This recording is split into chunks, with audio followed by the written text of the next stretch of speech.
Ole kan long han em sum sui kuna district business conference voi sabli pathom na lo om tur ama de atanga kan lo in om up to kha tuna chuan amuna kan lo om ta der mai voinia pathian shoi ne in dam le ro takin sum sui kwa kan thlenga pastor kwa tara kan lu ta hei pastor in min lo ma pastor ten kan in lan ngal pa an ram khop mai hei pastor kwa tar sa director te secretary treasurer te missions lam frai tu te kan thleng do na hei kan room tina hen kan om ngal sap maya hei district treasurer missions treasurer le account assistant unau pa are sapo an room tura an thua kan han click chei ngal ani hei tu na hian district secretary sap kusang te aron lenga hei tu na hian room khata an thun an mun na tura thu thawin kan han thla kan han lang ha chal ani hi tu na pu chair pu ya ko hi aron thleng thla aron en vela an mom khop mai a hlim om don khop mai hi meste alo thleng ve chi alo thleng nim lai thala ka ni a hoi chiang thaman lo ni meste ko afa padam lo wai puin ron tlai de shet chawani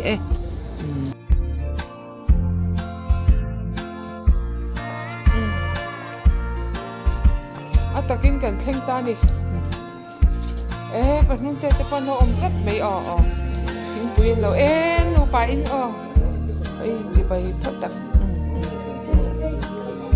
astan po mi la be me ai bai kin in kala mi chal in motor in tom no bus in khana hi kan thleng ta ra pe no me sum si kwa ta kan thleng ta ra pe August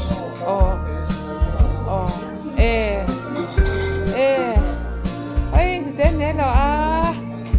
nó tiền phát cho vật ta om de ai ha nó khóc mẹ hè xin chị qua tàu chú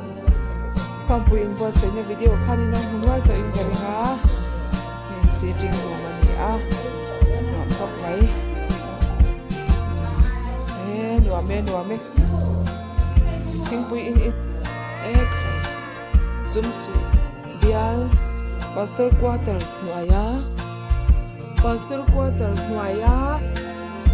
guest room hi anwam tu khi apon la rong moi tak an lo mai boxia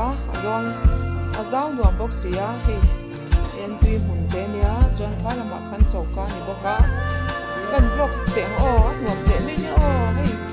lai hanin tập chak so sabji tur siam mal ko ka pakhatin ban nuam ngai ve tlai a hianin chok me ti an lo stock boka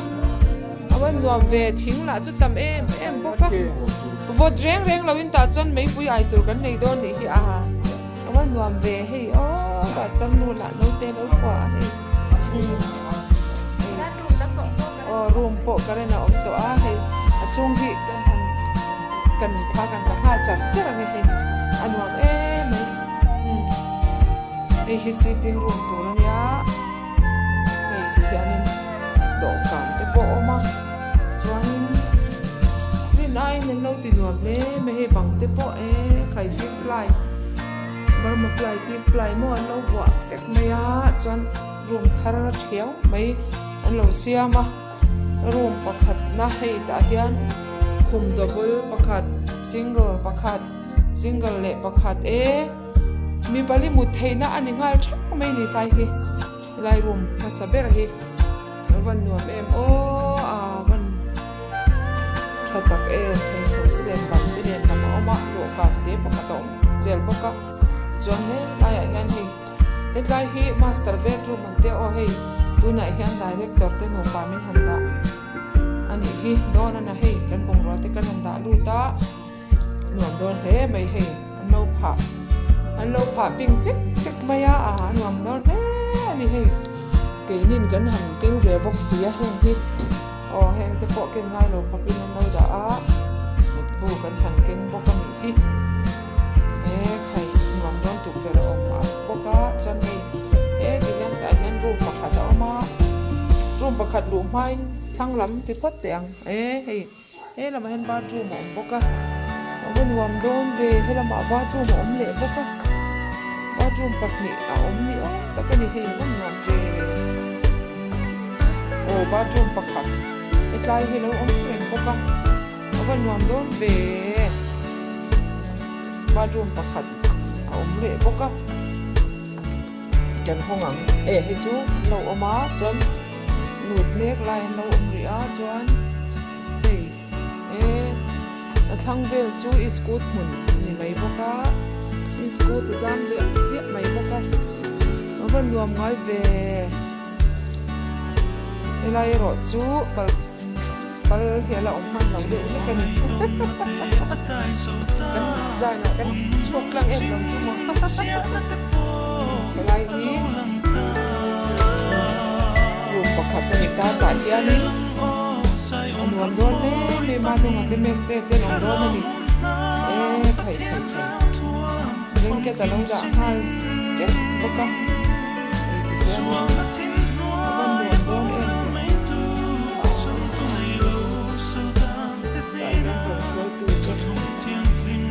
zal hang thei don ani hi a don ma te om boka awan nuam ve guest house si in ba ti guest house dikta kan ningal mai guest room hi dra master quarter guest room hi mundanga guest house kan ti ain a quarter ina kentel guest room hi anuam jong ni hi maya na hai et lai hi o bathroom pakhat om po kan ni kan bathroom ka thong le ka che mai chole mai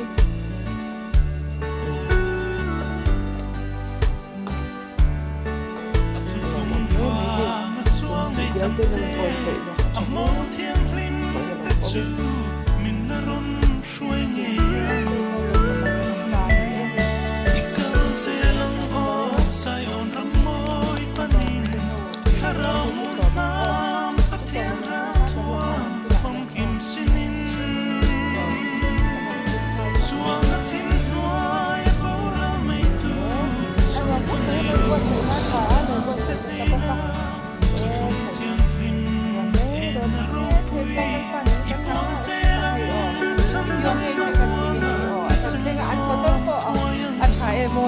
that's one in for the guest room I be at home so we lo hey secretary po kan room there on floor be ni hey secretary sa tin thara pastor ni on floor be ni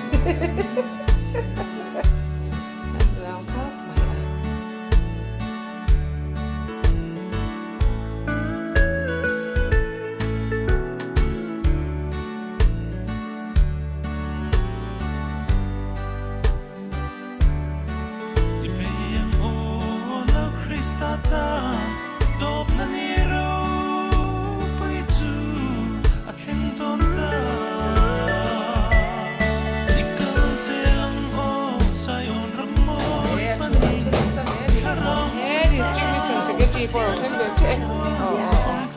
chai arum tura che na ko pa ver ko en nuam don nu tu asiarin min lo ti sa ka adin men ne ado lo mi cha kan war